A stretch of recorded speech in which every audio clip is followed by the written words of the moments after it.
Welcome to hour channel. ନମସ୍କାର। ଆପଣଙ୍କୁ ଭାରତର ସବୁଠୁ ଅନନ୍ୟ ଶଙ୍ଖ ମ୍ୟୁଜିୟମରେ ସ୍ୱାଗତ। ଆଜି ଆମେ ଆପଣଙ୍କୁ ଏହି ବିଶେଷ ଶଙ୍ଖ ମ୍ୟୁଜିୟମରେ ଭିତରକୁ ନେଇଯିବା, ଯେଉଁଠାରେ ପ୍ରତ୍ୟେକ କୋଣରେ ଲୁଚିଛି କଳା ଓ ସଂସ୍କୃତିର ଅଜଣା କାହାଣୀ।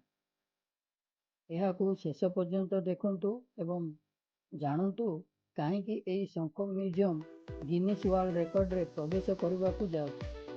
ଚାଲନ୍ତୁ ଆରମ୍ଭ କରିବା ଏହି ରୋମାଞ୍ଚକ ଭିଡ଼ିଓଟି। ଭାରତର ସବୁଠୁ ବଡ଼ ଶଙ୍ଖ ମ୍ୟୁଜିୟମ ହେଉଛି ଇଣ୍ଡିଆ ସି ସେଲ୍ ମ୍ୟୁଜିୟମ, ଯାହା ଦକ୍ଷିଣ ଭାରତର ପ୍ରସିଦ୍ଧ ପର୍ଯ୍ୟଟନସ୍ଥଳୀ ମହାବଳୀପୁରମରେ ରହିଛି, ଯାହା ଚେନ୍ନାଇରୁ କେବଳ 60 କିଲୋମିଟର ଦକ୍ଷିଣରେ ଅବସ୍ଥିତ। ଏହି ମ୍ୟୁଜିୟମରେ 40,000ରୁ ଅଧିକ ଦୁର୍ଲଭ ଓ ଅନନ୍ୟ ଶଙ୍ଖର ନମୁନା ରହିଛି, ଯାହା ଦର୍ଶକମାନଙ୍କୁ ଏକ ଅଦ୍ଭୁତ ଭିଜୁଆଲ ଅନୁଭୂତି ଏବଂ ସଂଘଶାସ୍ତ୍ର ବିଷୟରେ ଏକ ଅନନ୍ୟ ଦୃଷ୍ଟିକୋଣ ପ୍ରଦାନ କରେ। ଏକ ସାମଗ୍ରିକ ଏସିଆର ଶ୍ରେଷ୍ଠ ସ୍ଥାନଗୁଡ଼ିକ ନିଜ ଆଖିଠାରେ ଦେଖିବା ପାଇଁ ପ୍ରସ୍ତୁତ ହୁଅନ୍ତୁ। ହଁ, ମିନି ଏସିଆ ମ୍ୟୁଜିୟମ ଆପଣଙ୍କୁ ଏକ ଅଦ୍ଭୁତ ସଂସ୍କରଣରେ ହେଉଥିବା ସିଙ୍ଗାପୁରର ମେରଲିଓନକୁ ଦେଖାଇବ, ଯାହା ଅଣ୍ଡା ପଖଳରେ ପୁରା ତିଆରି ହୋଇଛି ଏବଂ ଏହାକୁ ଜଗତର ଅନନ୍ୟ ପ୍ରତିରୂପ ଭାବରେ ଗିନିସ୍ ୱାର୍ଲ୍ଡ ରେକର୍ଡ ପାଇଁ ଆବେଦନ କରାଯାଇଛି। କେବଳ ସେତିକି ନୁହେଁ, ଆପଣ ଗ୍ରେଟ୍ ୱାଲ୍ ଅଫ୍ ଚାଇନା, ଇଣ୍ଡୋନେସିଆର ଜଳଜ ଜୀବଜନ୍ତୁ ଓ ଅନେକ କିଛି ଦେଖିପାରିବେ। ମିନେରାଲ ମ୍ୟୁଜିୟମ ଏକ ବିଶିଷ୍ଟ ସ୍ଥାନ, ଯାହା ଭାରତରେ ଆଉ କେଉଁଠି ବି ଦେଖିବାକୁ ମିଳିବ ନାହିଁ। ଭାରତର ସି ସେଲ୍ ମ୍ୟୁଜିୟମର ଆଉ ଗୋଟିଏ ଆକର୍ଷଣ ହେଉଛି ଫିସିଂ ମ୍ୟୁଜିୟମ। ଏଠାରେ ମାଛ ଧରିବାର ଅମର କଳା ହଜାର ବର୍ଷରେ ବିକାଶ ପାଇଛି, ଯେଉଁଥିରେ ପ୍ରଥମେ ପାଣିରେ ଖାଦ୍ୟ ଖୋଜିବାକୁ ନାବିକମାନେ ଯାଉଥିଲେ ଓ ଆଧୁନିକ ଯନ୍ତ୍ରାବଳୀ ସହିତ ପ୍ରଦର୍ଶନୀ ମାଛ ଧରିବାର ପଦ୍ଧତି ଓ ଉପକରଣ ଗୁଡ଼ିକର ଇତିହାସର ବିକାଶକୁ ଦର୍ଶାଏ। ପ୍ରାଚୀନ ସଭ୍ୟତାର କୌଶଳକୁ, ଯେଉଁଥିରେ ଏହି ବୃହତ ଶ୍ରେଷ୍ଠତା ଓ କାଳ କୌଶଳରେ ତିଆରି କରାଯାଇଥିବା ସୂକ୍ଷ୍ମ ମନ୍ତ୍ର ଓ ଉପକରଣ ଗୁଡ଼ିକୁ ଦେଖିବେ, ଯାହା ଏକ ମାନବ ସମସ୍ୟା ଓ ନୂତନତାର କାହାଣୀ କହିଥାଏ। ଯେଉଁଥିରେ ମାଛ ଧରିବାର ହୁକ୍ ଗୁଡ଼ିକର ବିକାଶକୁ ଦେଖିବେ। ପ୍ରାଥମିକ ହାଡ଼ ଉପକରଣରେ ନିକଟତମ ଧାତୁ ଆକୃତି ଗୁଡ଼ିକୁ ସଠିକତା ଓ କାର୍ଯ୍ୟକ୍ଷମତା ପାଇଁ ବିକଶିତ ହୋଇଛି। ଏଠାରେ ଇତିହାସ, ଆକର୍ଷଣୀୟ ପ୍ରଦର୍ଶନୀ ଓ ସୂଚନାତ୍ମକ କଥାବସ୍ତୁ ମାଧ୍ୟମରେ ପ୍ରଣାଳୀକୁ ସଜାଗ କରିଥାଏ, ଯାହା ସମୁଦ୍ର ସହିତ ଆମର ସମ୍ପର୍କକୁ ଗଢ଼ିବାରେ ସାହାଯ୍ୟ କରେ।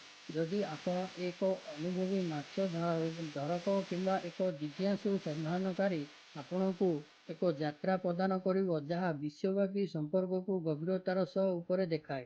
ଏସିଆର ପ୍ରଥମ ପର୍ଲ ମ୍ୟୁଜିୟମରେ ବିଭିନ୍ନ ପ୍ରକାରର ସି ସେଲ୍ ସଂଗ୍ରହିତ ମଣିକା ଗୁଡ଼ିକର ବଡ଼ ସଂଗ୍ରହ ଅଛି, ଯାହା ସେହି ବ୍ୟକ୍ତିଙ୍କ ଦ୍ୱାରା ସମାନ ସମୟରେ ସାରା ବିଶ୍ୱରୁ ସଂଗ୍ରହ କରାଯାଇଛି।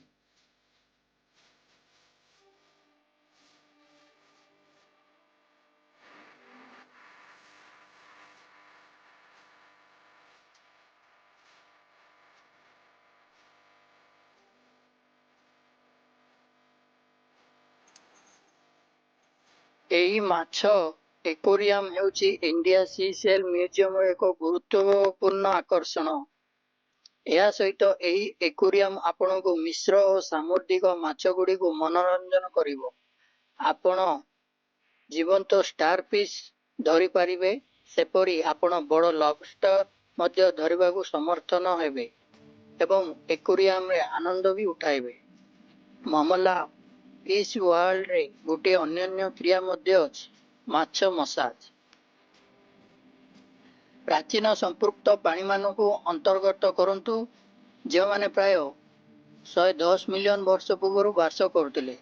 ଇରିଟେଟର, ଷ୍ଟିକ୍ସ, ଟି-ରେକ୍ସ, ଦାନ୍ତୀୟ ଭେଲୋରିରାପ୍ଟର ଏବଂ ଅନ୍ୟାନ୍ୟ ବିଶାଳ ଜୀବ ରିପ୍ଟାଇଲ୍ ଗୁଡ଼ିକୁ ଏହି ଡାଇନୋସର ମ୍ୟୁଜିୟମରେ ଦେଖିବେ, ଯାହା ଇଣ୍ଡିଆ ସି ସେଲ୍ ମ୍ୟୁଜିୟମ ସମ୍ପୃକ୍ତି ଯୋଗ ହୋଇଛି।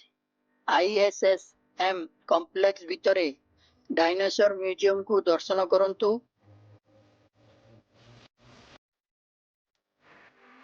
ଏହା ପ୍ରାୟ 1000 ବର୍ଗଫୁଟ ସ୍ଥାନରେ ଏକ ପ୍ୟୁର ଗେମିଂ ଏରିଆ, ଯେଉଁଠାରେ ଦର୍ଶକମାନେ ତାଙ୍କର ଗେମିଂ କୌଶଳକୁ ବ୍ୟତୀତ କରିପାରିବେ। ଏହା ଏକ ପ୍ୟୁର ଗେମିଂ ଏବଂ ମନୋରଞ୍ଜନ ଅଞ୍ଚଳ।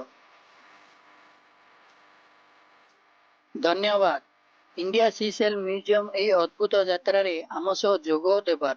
ଆମେ ଆଶା କରୁଛୁ ଯେ ଆପଣ ଏଠାରେ ଥିବା ଅନେକ ଶଙ୍ଖ ଓ ମଣିକକୁ ଦେଖି ଉପଭୋଗ କରିଥିବେ। ଏହି ଅଦ୍ଭୁତ ସଂଗ୍ରହାଳୟରେ ଆପଣଙ୍କୁ ସ୍ୱାଗତ, ଯେଉଁଥିରେ ଆପଣ ପ୍ରକୃତିର ସୌନ୍ଦର୍ଯ୍ୟ ଓ ଇତିହାସର ଏକ ଅନେକ ମିଶ୍ରଣ ଦେଖିପାରିବେ।